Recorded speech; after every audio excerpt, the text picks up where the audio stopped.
In July of 1535, King Henry VIII and his court of over 700 people embarked on an epic official tour.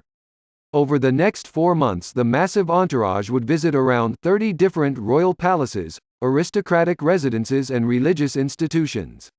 While these stops were important PR events for the king, designed to spark loyalty in his subjects, royal households had another reason entirely for their constant movement.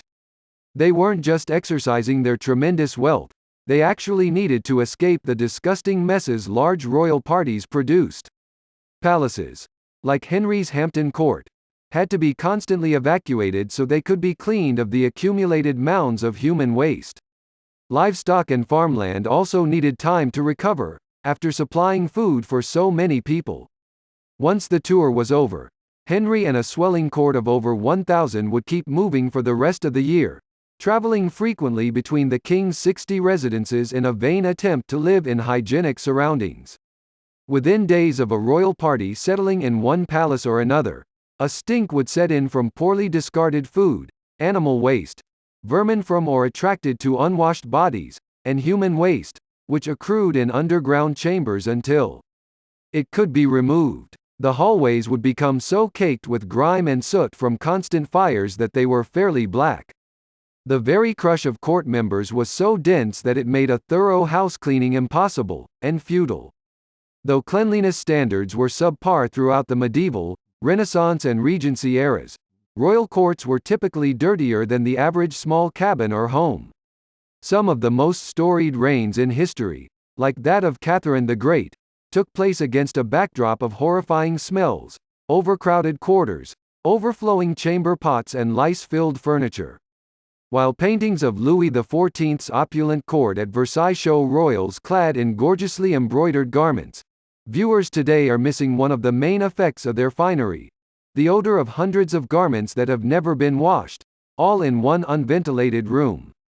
And Charles II of England let his flea-bitten spaniels lie in his bedchamber, where they rendered the room very offensive and indeed made the whole court nasty and stinking, according to a 17th-century writer.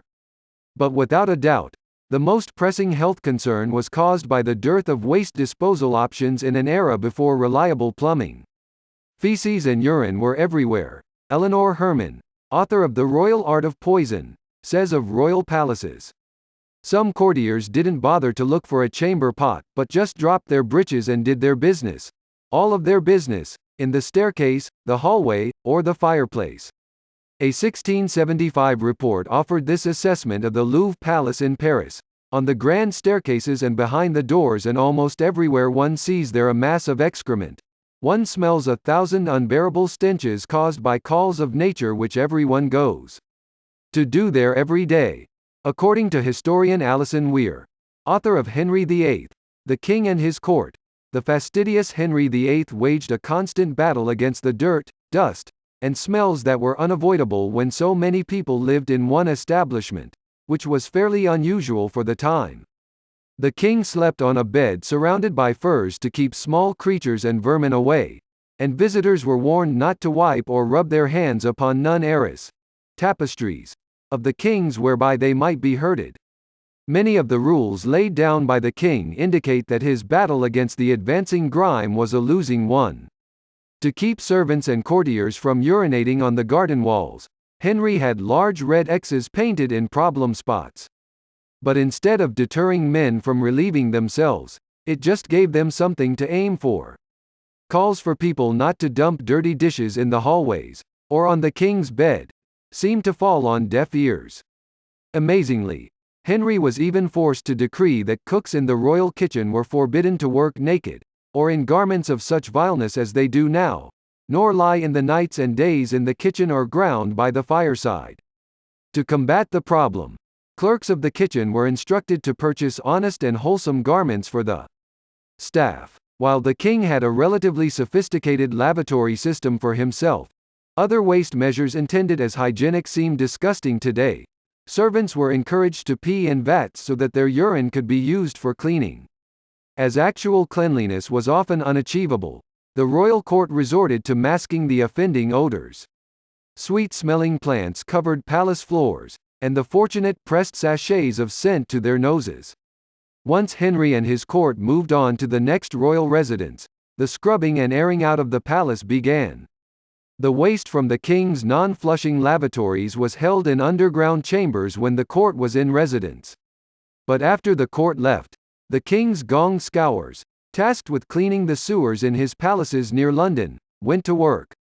After the court had been here for 4 weeks, the brick chambers would fill head high, Simon Thurley, curator of historic royal palaces, told The Independent.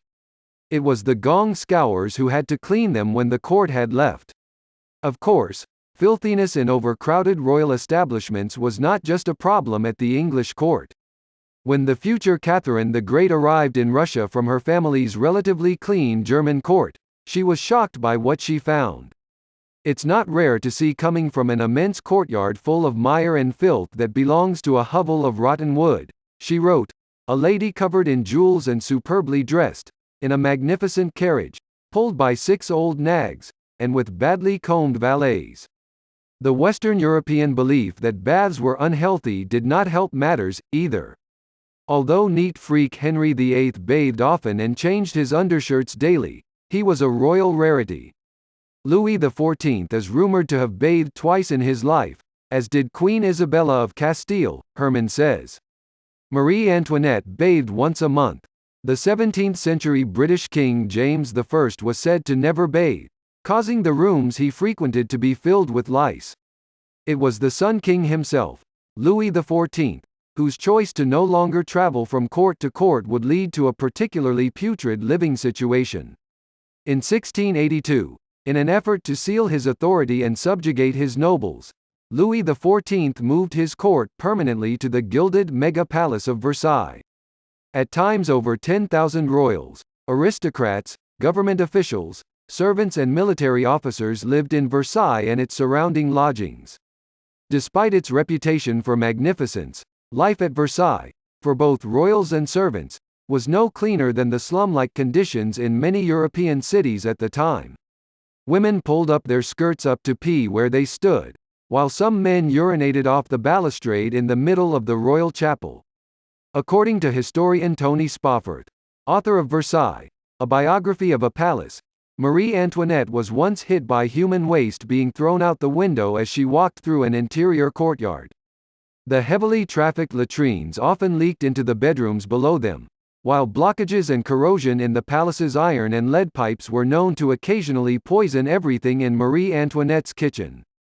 Not even the rooms of the royal children were safe, writes Spofford. An occasional court exodus could have reduced the wear and tear on Versailles, perhaps leading to fewer unpleasant structural failures. This unsanitary way of living no doubt led to countless deaths throughout royal European households. It was not until the 19th century that standards of cleanliness and technological developments improved life for many people, including members of royal courts. Today, many European royals still move from residence to residence, but for pleasure, not to try and outrun squalor.